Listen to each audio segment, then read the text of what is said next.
Have you ever started something with burning passion, only to abandon it halfway through? A young carpenter named Marcos had this exact problem. He couldn't finish anything he started. His life was filled with unfinished projects and shattered dreams. But then, an encounter with an ancient master changed everything. Before we dive in, what team are you watching this right now? Where are you from? Drop a comment below and tell me.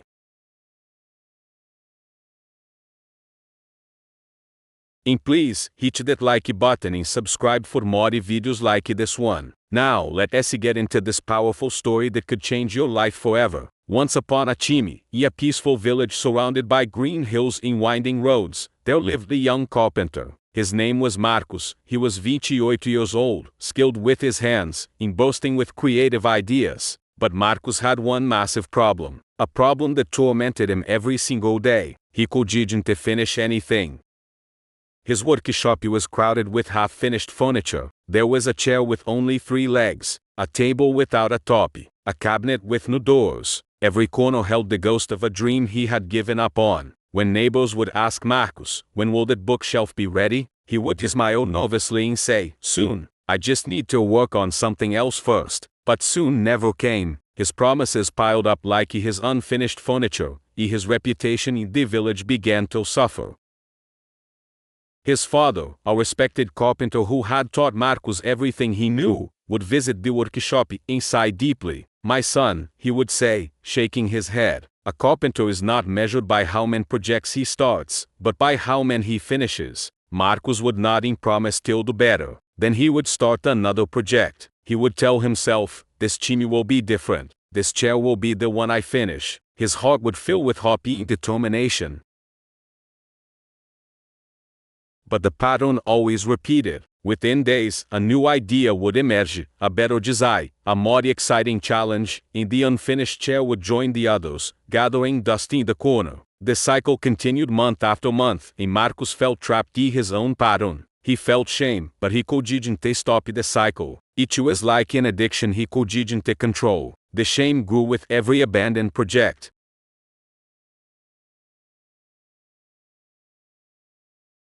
Every night he would lie in bed, surrounded by the weight of the undone, the guilt pressing on his chest like a heavy stone. He would whisper till the darkness, why can't I finish what I start? What is wrong with me? The questions echoed in his mind, but no answers came. He felt broken and alone. The darkness seemed to mock his failures. One spring morning, Marcos received the opportunity of a lifetime.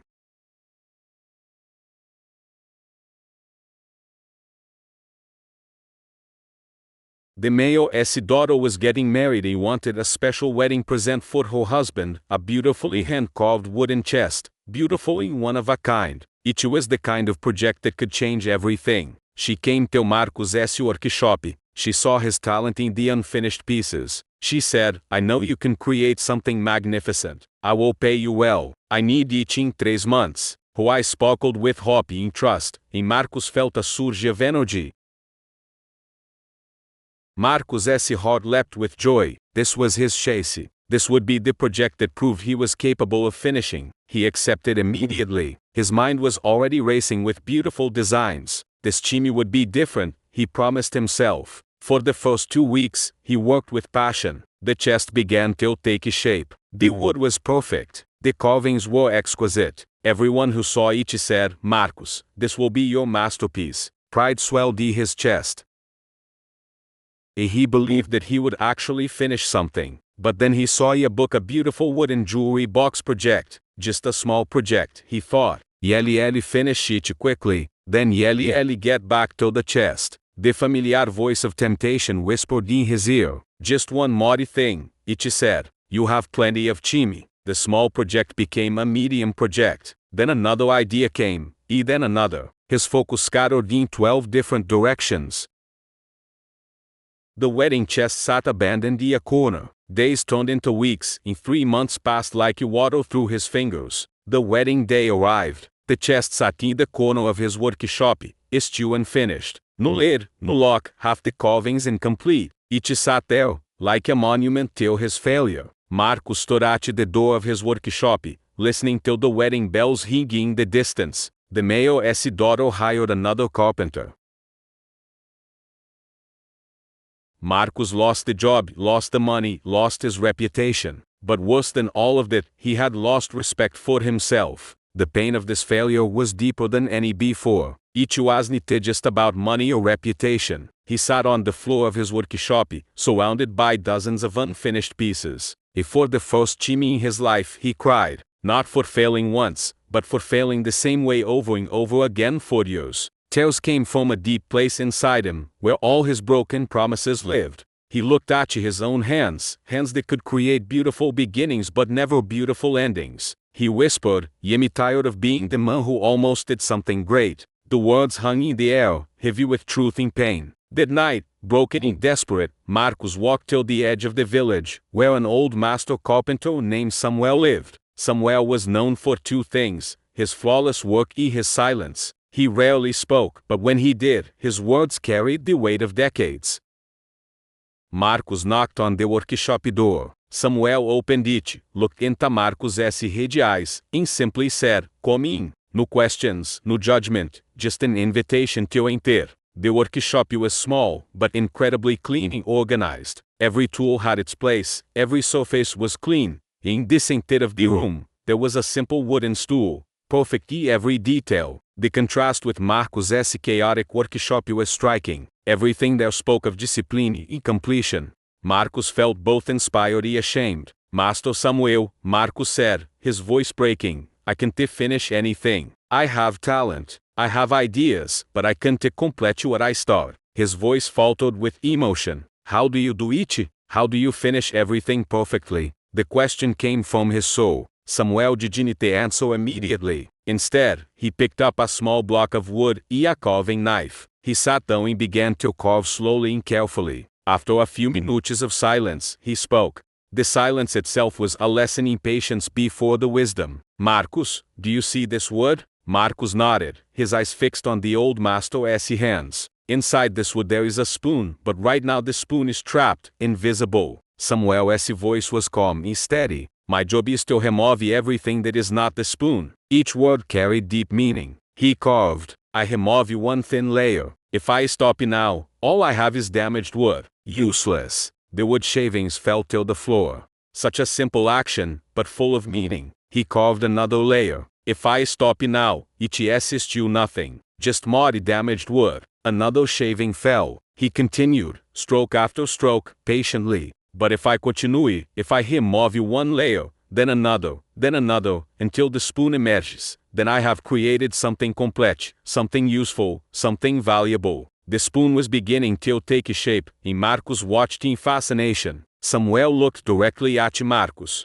"Every project goes through a middle period. The beginning is exciting. New ideas, new possibilities. The end is rewarding. Completion, pride, results. But the middle is where dreams die." He held up the half-carved wood. "The middle is hard, boring, and frustrating. You doubt yourself. New ideas seem more exciting. That's when most people quit. But it is the secret, Marcus." Samuel paused, letting the words sink in. "Finishing is not about motivation. Motivation fades. Finishing is about commitment to the process, even when it is no longer exciting." The words hit Marcus like a lightning bolt. This was the truth he had been searching for. Motivation was not the answer. Samuel placed the half-carved wood into Marcus' hands. "For the next 30 days I want you to do something different. Choose one project, just one, the smallest and simplest project in your workshop.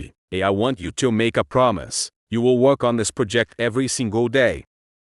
Even if it is just for 10 minutes, until it is finished. Even when you don't feel like it. Even when it is boring. Even when a better idea comes." Leaning closer. "Finish one thing, Marcus. Just one. Because the person who can finish one thing can finish anything." The words settled into Marcus' heart like seeds that would soon grow into something beautiful. Marcus felt hope reborn inside him for the first time in years. This simple instruction felt like a lifeline thrown to a drowning man. That night, Marcus went home holding the half-carved wood like it was a sacred object. He looked around his workshop at the chaos of unfinished projects and made a decision. He chose the simplest piece. A small wooden stool, started months ago, that needed just a few hours of work till complete. "This one," he said out loud. I will finish this one. His voice was foamy, determined. A journey of 1,000 miles begins with a single step. The stool would be his first step. He placed it in the center of his workshop like a sacred altar till commitment. The next morning, before his mind could create excuses, he worked on the stool for 10 minutes. Just 10 minutes. It wasn't exciting. It wasn't glamorous. But when the timer rang after 10 minutes, he stepped back. A small victory, but a victory nonetheless. Second day, 10 minutes. Third day, silence. The routine was simple, but simple doesn't mean easy. Each day required a choice. The choice to keep the promise. The choice to show up even when motivation was absent. The choice to honor his word to himself. On the fifth day, a new idea came. A brilliant design for a mural frame. His hands itched to start. The temptation was so strong it felt physical, but he remembered somewhere else words. Instead, he touched the stool. The temptation was strong, but his determination was stronger. Some days he worked for 10 minutes.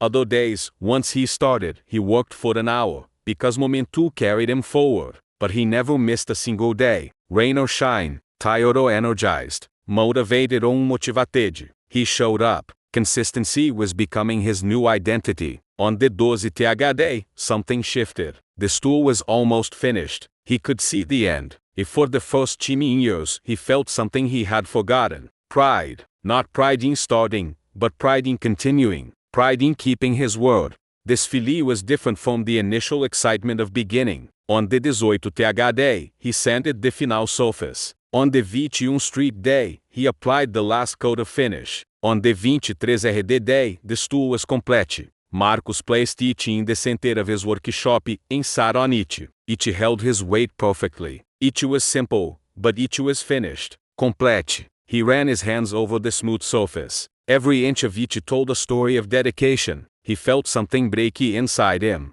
Not in a painful way, but like a release, an intense pressure lifting. Tales came, but this time they were different. Tales of joy, tales of victory, tales of transformation. For the first time in his life, he understood that he was not broken. He just needed to learn how to finish. The weight he had carried for years was finally lifted from his shoulders. He was free. Free from the shame of incompletion. Free to become the person he was meant to be. He chose a second project, then a third. Each time the same rule. Touch it every day until it was completed. No rushing till new ideas. No quitting in the middle. The process was working. With each completed project, his confidence grew. The man who didn't finish anything was becoming the man who could finish everything. Weeks turned into months. Marcos' workshop changed completely. The unfinished graveyard was gone, replaced by finished furniture. Each piece, a testament to commitment. The neighbors began to notice.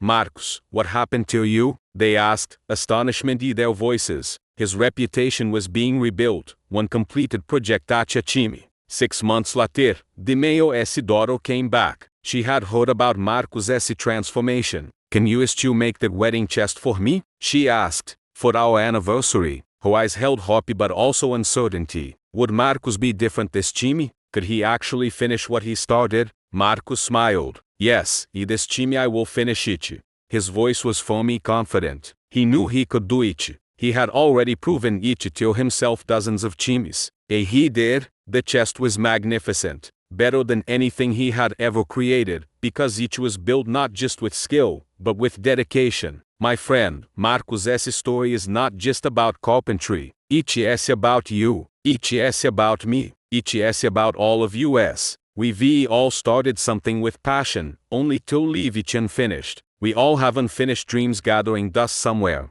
Projects we started with excitement, but abandoned in the messy middle. It is the truth. Finishing is a skill, not a talent. Like any skill, it can be learned. You don't have to be born with it. You just have to practice it, one project at a time. Every completed project strengthens your finishing muscle, making the next one easier. Remember 3 things. First, the middle is always hard. That is not a sign that you should quit. Each is a sign that you are exactly where every successful person has been. Every masterpiece goes through a messy middle. You are not alone in this struggle. Embrace the difficulty as part of the process. Second, finished is better than perfect. One simple completed project is worth more than 10 brilliant ideas that never materialize. Done is better than perfect. Action always beats intention. The world rewards those who get things done, not those who only dream about them. Your finished work will always have more value than your perfect plans. Third, work on each daily, even if just for a few minutes. Because consistency defeats motivation every single time. Motivation comes and goes like the tide, but consistency is the rock that stands firm. Small daily actions create massive results over time. The cumulative effect of daily work is more powerful than any explosion of motivation, so it is my challenge to you. Look around your life at the books you haven't finished, the goals you've abandoned, the projects you started with enthusiasm but left behind. Choose one, just one. Pick the smallest one, and make a promise for the next 30 days. You will work on this project every single day, even if just for 10 minutes, until it is complete. Set a timer if you need to. Mark it on your calendar. Tell someone about your commitment. Make it real. Make it public. Make it inevitable.